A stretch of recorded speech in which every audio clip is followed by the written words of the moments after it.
महाराष्ट्रात विधानसभा निवडणुकीसाठी केंद्रीय निवडणूक आयोगाकडून आढावा घेण्यात आलाय। मुंबईत सर्वपक्षीय नेत्यांची आयोगाने बैठकही घेतली, तर 10 ऑक्टोबरला निवडणूक आयोगाकडून निवडणुकीची घोषणा होऊ शकते।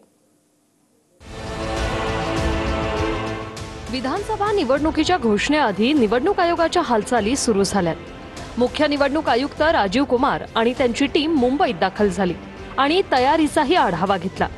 केंद्रीय निवडणूक आयोगाने सर्वपक्षीय नेत्यांची बैठकही घेतली। निवडणूक एकाच टप्प्यात घ्यावी अशी मागणी शिंदेंची शिवसेना आणि अजित पवारांच्या राष्ट्रवादीने केली। तसंच निवडणूक खर्चाची 20 लाखांची मर्यादा वाढवावी अशी मागणी अजित पवारांच्या राष्ट्रवादीने केली।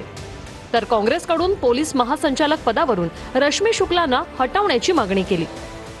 काही ठिकाणी फॅन नव्हत्या, इतर गोष्टी नव्हत्या, सिनियर सिटीजन असेल यांना सगळ्यांना खूप त्रास झाला आणि मतदानचा टक्का पण कमी झाला आणि मतदान संत गतीने झालं।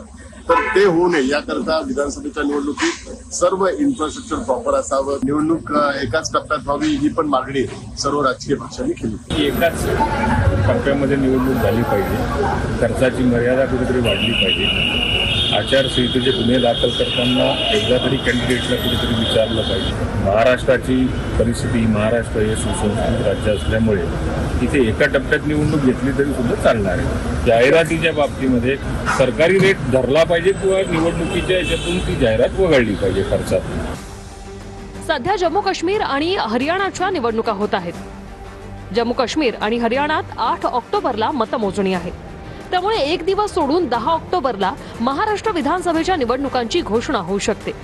तसंच सर्व 288 जागांसाठी 2019 प्रमाणेच एकाच टप्प्यात मतदान होण्याची शक्यता आहे।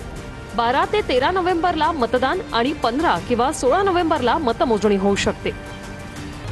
निवडणुकीत IAS IPS अधिकाऱ्यांच्या बदल्या निवडणूक आयोगाकडून करण्यात येतात। मात्र काँग्रेसने थेट पोलीस महासंचालक रश्मी शुक्लांनाच पदावरून हटवण्याची मागणी केली। शुक्ला पदाचा गैरवापर करतील असा आरोप काँग्रेसचा आहे। आम्ही 2 दिवसाच्या पहिले पोलीस महासंचालक रश्मी शुक्ला यांचं जे कारकीर्द आहे ती कारकीर्दच संशयास्पद आहे। पण राज्याच्या सरकारला पारदर्शक निवडणुका घ्यायच्या असतील तर ही जी सगळे डिफॉल्ट अधिकारी आहेत या डिफॉल्ट अधिकाऱ्यांना तातडीने त्यांच्या पदावरून काढलं पाहिजे, ही आमची भूमिका आहे।